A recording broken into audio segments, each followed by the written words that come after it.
Shalom Bapak Ibu yang terkasih di dalam Tuhan, salam bumper. Kembali lagi di podcast GKT Hosana Bumi Permai, saya Vena. Kali ini kita akan membahas mengenai program pemerintah yang akan memberikan vaksinasi COVID-19 untuk anak-anak umur di bawah 12 tahun, antara 6 sampai 11 tahun. Betul ya, Dok?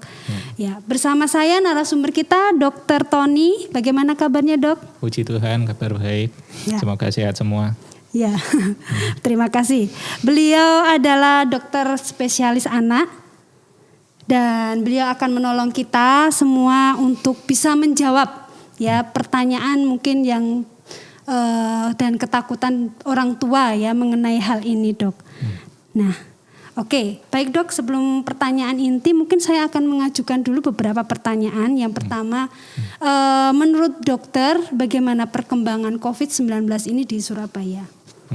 Oke, terima kasih atas kesempatan dan waktunya untuk sharing perkembangan vaksinasi COVID. Ya. Dalam hal ini khususnya anak-anak yang terbaru ini 6 sampai 11 tahun. Ya, hari ini kan 17 Desember soalnya. Nah, kalau dari perkembangan seperti kita ketahui pemerintah sudah meng-ACC untuk penggunaan vaksin CoronaVac untuk anak usia 6 sampai 11 tahun. Kenapa pertimbangannya? Karena kita juga harus tahu bahwa anak-anak pun itu juga bisa menularkan kepada orang dewasa. Ya, jadi bukan sama hanya orang dewasa. Ya, iya, sama rentannya. Dengan orang dewasa. Ya, bahkan dari data juga terdapat bahwa sekitar 13% kasus COVID di Indonesia itu adalah anak-anak. Betul. Ya, jadi anak-anak mutlak tetap harus divaksin. Gitu jadi ya, seperti itu. Nah, ya. Oke Dok. Jadi tadi dokter sudah menyampaikan bahwa jenis vaksin yang cocok untuk anak-anak tadi CoronaVac ya. Jadi maksudnya bukan cocok atau tidak cocok, tapi dalam hal ini Indonesia melalui ITAGI itu merekomendasikan vaksin CoronaVac. Yang dipakai untuk anak-anak. Nanti akan ada perkembangan lebih lanjut, mungkin jenis vaksin yang lain mungkin juga bisa. Nah, untuk saat ini adalah vaksin CoronaVac. Ya. Gitu. Berapa kali Dok untuk anak-anak ini mendapatkan? Mungkin apakah sama 2 kali seperti orang dewasa mungkin? Betul. Pemberiannya adalah 2 kali dengan jarak 4 minggu. Ya. Untuk efek sampingnya? Oke. Jadi mungkin sebelum berbicara lebih lanjut ke efek samping, mungkin kita harus ingat bahwa selain dari dasar pemikiran anak-anak juga bisa menularkan dan rentan tadi, juga Indonesia telah bersiap untuk sekolah tatap muka. Bahkan mungkin beberapa sekolah juga sudah melakukan tatap muka. Ya, itu pertama. Terus kemudian kedua, pentingnya kita juga harus mengkontrol transmisi daripada COVID-19 ini. Kalau hanya dewasa aja yang divaksin, anak-anak tidak divaksin, maka tetap beresiko untuk menyebar. Ya, maka kita harus memutus rantai penyebaran COVID ini dengan harapan sesegera mungkin bisa keluar dari pandemi. Ini pola pikirnya dulu. Ya, nah, dari menanyakan mengenai efek samping. Ya, setiap vaksin pasti memiliki efek samping. Seaman apapun tetap ada efek samping. Yang pasti efek sampingnya apa yang pertama kira-kira? Demam mungkin. Sebelum ke demam apa kira-kira? Apa ya? Anak-anak kalau disuntik biasanya nangis. Oh iya betul.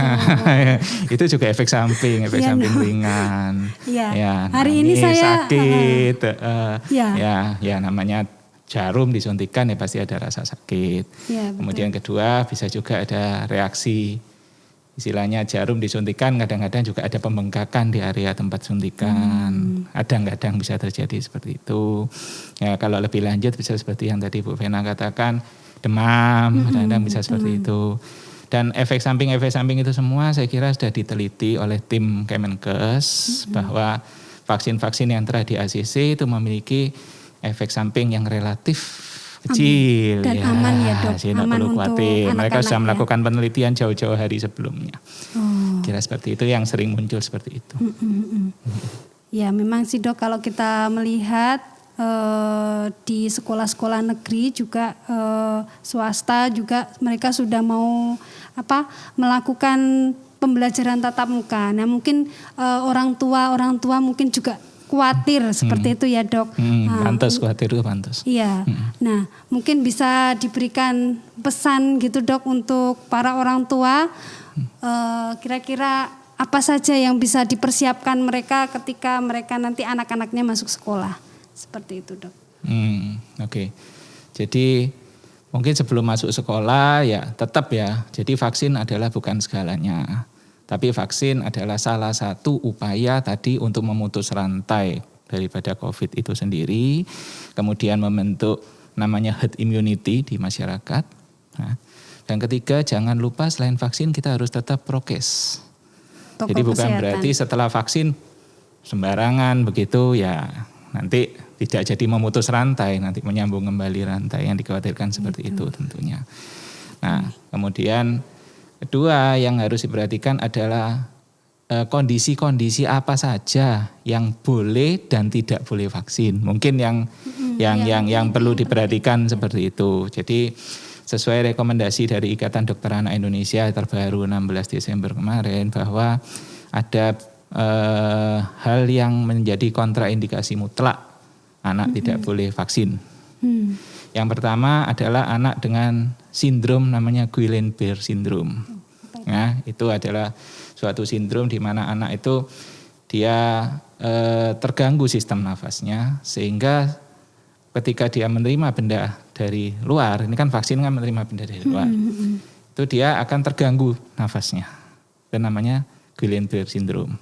Nah itu tidak boleh. Tapi penyakit-penyakit seperti ini pasti sebelumnya ada recordnya. Dan pasti sudah berkonsultasi dengan dokter yang merawat atau dokter anaknya sendiri. Ya.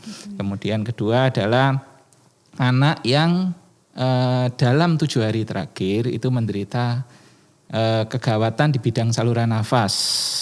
Asma itu termasuk dok? Ya, asma yang masih belum tertangani dengan baik, asma yang berat. Ya. Atau mungkin dia kena infeksi saluran pernafasan yang menimbulkan sesak yang berat. Ya, tentunya harus dirawat di rumah sakit, namanya berat kan. Nah itu. Kemudian ketiga adalah anak dengan istilahnya kita kemoterapi derajat berat. Itu juga tidak boleh. Itu kontraindikasi mutlak. Ya. Terus kemudian anak dengan very low immunity lah ya. Very low immunity itu juga. Nah cuman seperti kondisi-kondisi yang mutlak tadi saya kira tentunya sebelumnya seperti saya katakan pasti ada record atau kita istilahnya medical record yang ada. Jadi saya kira itu kasus-kasus khusus. Nah kemudian yang penting saya pesan di sini adalah sebelum imunisasi itu sebaiknya menjaga kondisi badan anak.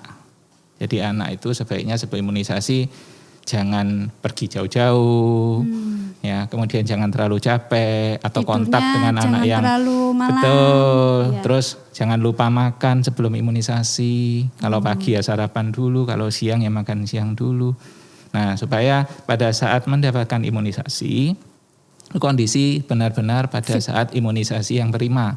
Kenapa? Karena kalau imunisasi prima otomatis imunisasi yang diberikan akan bekerja dengan baik. Sehingga diharapkan mendapatkan hasil imun yang tinggi. Nah, sehingga kedepannya kalau kontak dengan orang yang COVID, dia sudah punya tameng istilahnya seperti itu. Dan tamengnya tameng yang baik.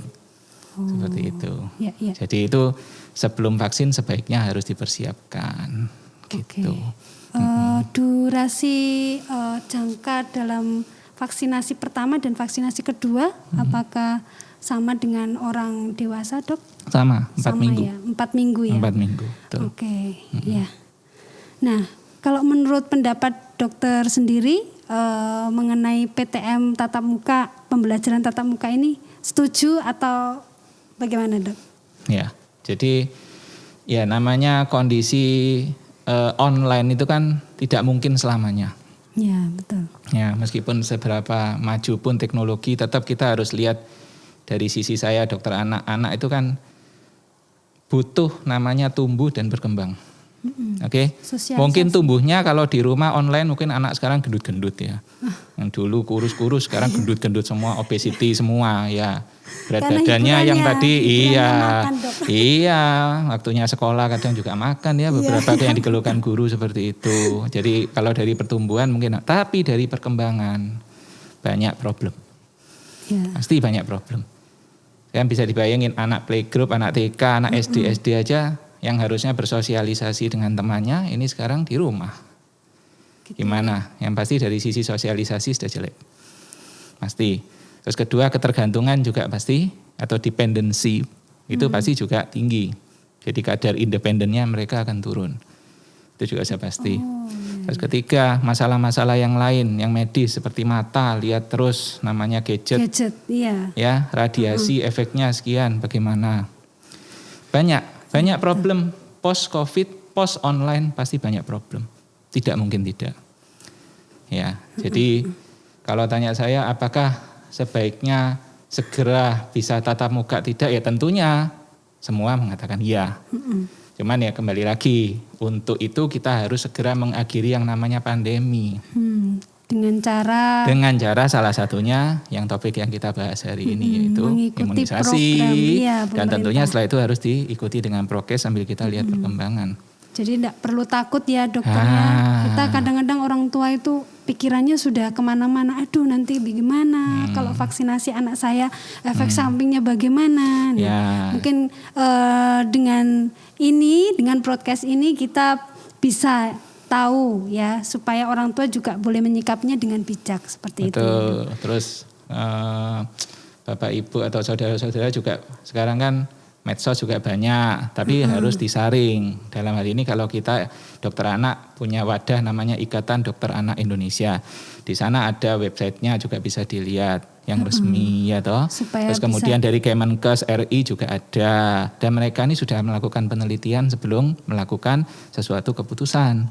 Jadi tidak perlu khawatir. Ya, jadi saran saya jangan mempercayai broadcast WA atau apa yang dibilang dokter siapa, profesor siapa, mungkin tapi tidak jelas. Lebih baik langsung lihat ke narasumber yang pasti, yaitu ikatan. Nah, seperti apa yang saya katakan hari ini juga seperti apa yang ada di istilahnya kita Ikatan Dokter Anak Indonesia punya saran, ya konsensus. Jadi ya memang dari situ kita bisa sampaikan seperti itu.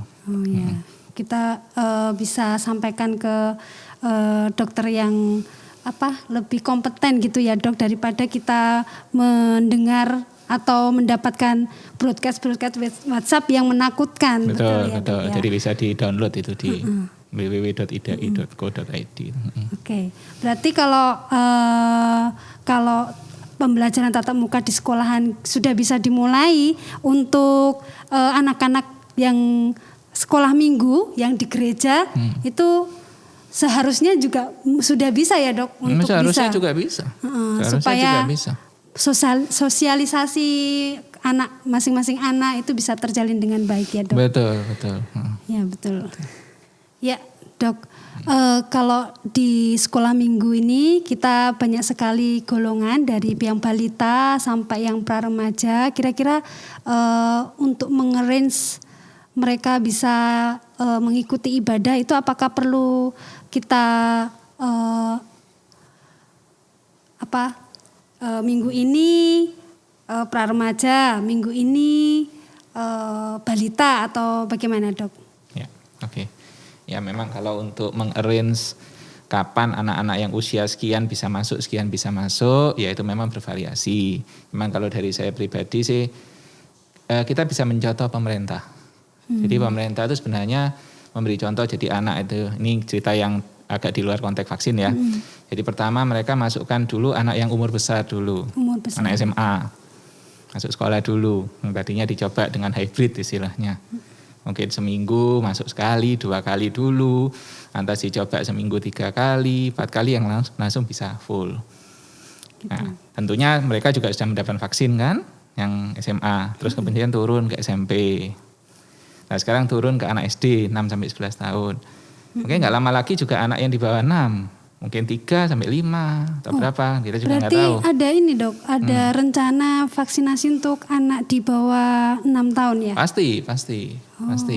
Karena kan nggak mungkin anak-anak yang kecil-kecil itu kan juga kasihan kalau nggak diimunisasi. Betul. Sementara yang gede-gede dapat tameng, yang kecil malah nggak dapat tameng, sebenarnya kan juga nggak baik. Cuman anak-anak otomatis penelitiannya akan lebih lama, ya kan? Karena mencari subjek penelitian lebih sulit. Ya kan, kemudian kedua juga dalam tanda kutip mencoba itu juga butuh waktu untuk mengumpulkan sampling. Nah seperti itu, jadi otomatis anak-anak yang usianya lebih kecil pasti establish rekomendasinya pasti akan lebih lambat daripada yang besar. Nah berkaca dengan itu saya kira gereja juga bisa mencontoh. Jadi mungkin anak-anak yang sudah gede bisa mulai dulu. Ya, saya lihat sekarang kan yang ibadah umum juga sudah ya. Jadi mungkin mulai yang remaja, terus turun pra remaja. Jadi mengikuti imunisasi juga. Ini saran aja dari saya. Tapi kembali lagi ke majelis dan pengurus gereja nanti maunya gimana. Cuman saran saya seperti itu. Jadi supaya orang tua yang punya anak juga merasa safe. Anak saya juga udah divaksin. Terus gereja juga menerapkan prokes. Ya, jadi ya kembali lagi tadi pertanyaan apakah baik online terus apa tidak, ya kalau bisa nggak online, sebaiknya offline. Offline ya. Ya, cuman ya memang step by step sembari nunggu status pandemi ini kapan dicabut lah, istilahnya turun ke endemi kan ya. Iya. Menurut saya begitu. Kembali lagi untuk syarat anak-anak yang bisa mendapatkan vaksinasi COVID-19 dok, kalau untuk anak-anak yang memiliki alergi tertentu bagaimana dok? Ya. Jadi pada dasarnya vaksin COVID ini sebenarnya hampir sama dengan vaksin pada umumnya. Jadi kita harus kembali ke apa sih imunisasi itu atau vaksinasi itu. Imunisasi atau vaksinasi adalah kita memberikan sesuatu dalam tubuh seseorang dengan harapan orang itu merespon yang kita masukkan itu sehingga membentuk imun. Sehingga suatu saat bila ada barang yang tadi masuk tubuh sudah mengenal. Itu prinsipnya imunisasi seperti itu. Nah, dalam hal ini imunisasi COVID, dan kebetulan COVID ini spesial karena statusnya pandemi dan penelitiannya masih terbatas. Nah, otomatis kalau kita ditanya apa syaratnya menerima vaksin, yang pasti satu, tubuh harus sehat. Nah, kenapa? Karena kalau tubuh sehat, otomatis sel-sel imun tubuh juga sehat. Jadi ketika sel imun tubuh itu menerima sesuatu, di sel imun itu ada namanya memori sel. Nah, memori sel akan ingat, oh saya dulu pernah dimasukin imunisasi COVID. Ketika ada virus COVID beneran yang masuk, saya mengenal, jadi saya bisa melawan. Secara kasar seperti itu. Oke.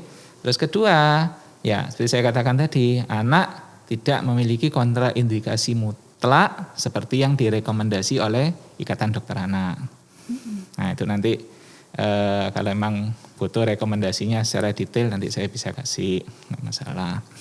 Terus kemudian ketiga harus mempersiapkan anak seperti saya katakan. Jadi sebelum imunisasi ya memang harus cukup tidur, cukup makan, tidak bepergian atau beresiko untuk tertular dengan penyakit. Karena kita jangan lupa ada istilahnya masa inkubasi. Ya, jadi misalnya si anak ketemu dengan orang yang batuk pilek misalnya aja. Ya. Bukan berarti sekarang ketemu, sekarang langsung anaknya batuk pilek kan enggak. Jadi kan dia pasti ada inkubasi. Nah, sementara kalau anak itu mau imunisasi, alangkah baiknya ya minimal 24 atau 48 jam nih jangan sampai terkontak dengan orang sakit. Supaya apa? Dia benar-benar di dalam tubuhnya itu tidak ada virus atau apa yang lain sehingga imunnya benar-benar fit. Sehingga ketika besok menerima imunisasi itu benar-benar pure imun yang baik. Itu aja sih sebenarnya. Pada dasarnya seperti itu prinsipnya. Kalau anak itu habis imunisasi gimana dok? Apakah perlu waktu khusus untuk masa Jadi setelah imunisasi pun saran saya satu, habis imunisasi jangan nge-mall. Habis imunisasi jalan-jalan ke mall. Nah, otomatis di mall resiko ya kan. Terus kedua capek. Terus kedua juga tadi balik lagi makan istirahat harus cukup. Nah berapa lama? Jadi biasanya efek vaksin itu seperti panas ya, itu akan muncul dalam 24 sampai 48 jam juga. Jadi tetap anak itu harus dijaga setelah vaksin 24 sampai 48 jam itu sebaiknya tetap di rumah dengan kondisi yang baik supaya tetap sehat, supaya imun yang dihasilkan juga maksimal. Seperti itu. Jadi makan bergizi, tidur cukup, hindarkan dari sumber penyakit, istilahnya seperti itu. Oke dok. Kalau untuk vaksinasi itu kekebalan tubuh itu vaksin yang diberikan itu kira-kira membutuhkan berapa hari dok untuk bisa imunitas itu terbentuk dengan baik? Imunitas terbentuk. Oke, kalau imunitas terbentuk itu dia akan terbentuk sekitar 2 minggu sampai 4 minggu. 2 minggu. Itu grafiknya dia akan naik minimal 50 persentile. Kalau berapa lama bertahan, mungkin itu ya juga perlu diketahui. Jadi dari penelitian imunisasi kalau sudah diberikan full dose, artinya 2 kali dosis, itu bisa bertahan sekitar 6 sampai 12 bulan. Nah, biasanya nanti vaksin COVID ini kan baseline-nya mirip dengan vaksin influenza. Jadi nanti biasanya ada pengulangan di tahun-tahun berikutnya. Biasanya seperti itu. Ya tapi kita tunggu aja perkembangan penelitiannya. Oke. Seperti itu. Cuman dia bisa bertahan 6 sampai 12 bulan. Mungkin di dewasa sekarang kan ada booster ketiga. Ya, karena sudah lebih 6 bulan dikasih booster lagi. Ya, seperti itu, pola pikirnya seperti itu. Jadi memang vaksin itu sendiri punya ini ya dok ya, punya kadaluarsa, bukan kadaluarsa ya, apa ya? Istilahnya kekebalan itu akan terus menerus ya nanti ke depannya diberikan vaksinasi ya sesuai dengan ini ya. Ya, karena seperti saya katakan tadi bahwa imunisasi itu kita akan merangsang sel imun yang mana salah satunya ada memory cell. Nah, memory cell itu juga dia ada istilahnya masanya, karena kalau dia ketemu otomatis dia di-refresh pengingatannya, gampangnya gitu. Tapi kan harapannya kalau anak yang enggak sakit ya, bebas, otomatis dia sistem imunnya pelan-pelan dia akan turun dan harus di-refresh lagi. Nah, di-refresh lagi ya mudah-mudahan tidak dengan sakit, tapi dengan imunisasi ulangan. Nah, itu. Jadi kenapa kok beberapa imunisasi ada jadwal setiap tahun sekali diimun, ada yang 3 tahun sekali, ada yang sekian, tiap imunisasi punya jadwal sendiri-sendiri. Seperti itu untuk merefresh memory cell. Kalau untuk kasus anak yang hiperaktif gitu dok mungkin? Ya. Apakah boleh? Jadi kalau untuk anak-anak dengan perkembangan atau berkebutuhan khusus, dari IDAI menyarankan tetap diimunisasi, tapi juga dengan pendekatan khusus. Jadi mungkin tidak bisa massal, dalam artian ikut vaksin yang massal itu otomatis kan harus cepat. Nah, sementara mereka kalau ada sisi perkembangan misalnya terlalu takut berlebihan, fobia, atau karena mereka terlalu overactivity, kalau dipaksa itu akan mengganggu perkembangan anak. Jadi mereka harus diimunisasi di saat dan tempat dan orang yang juga khusus.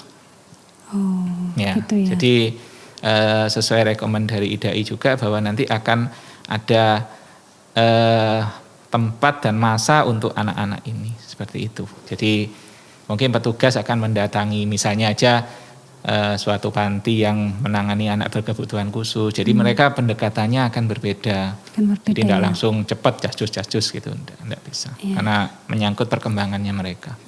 Untuk dosisnya sendiri dok, apakah sama dengan dosis vaksinasi itu ya? Sama dengan yang diberikan oleh orang-orang dewasa?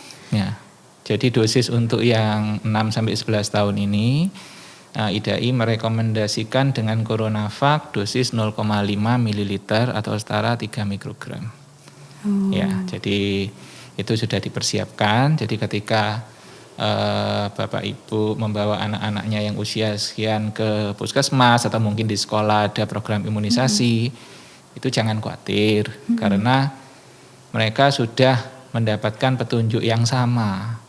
Jadi dosis sekian, lifespan vaksin sekian, pemantauan sekian, itu mereka semua sudah diberi rekomendasi yang sama. Dalam hal ini anak-anak adalah oleh Ikatan Dokter Anak Indonesia.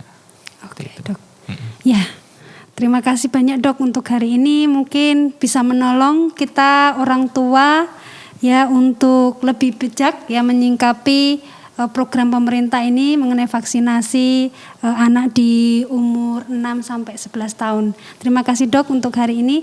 Kita akan berdoa terlebih dahulu untuk menutup acara kita hari ini. Tuhan Yesus, terima kasih untuk hari ini Tuhan boleh mempertemukan kami dengan Dr. Tony sehingga kami boleh bersama-sama belajar. Juga kami boleh bersama-sama para orang tua untuk lebih bijak dalam menyingkapi pemberian vaksinasi COVID-19 ini kepada anak-anak kami.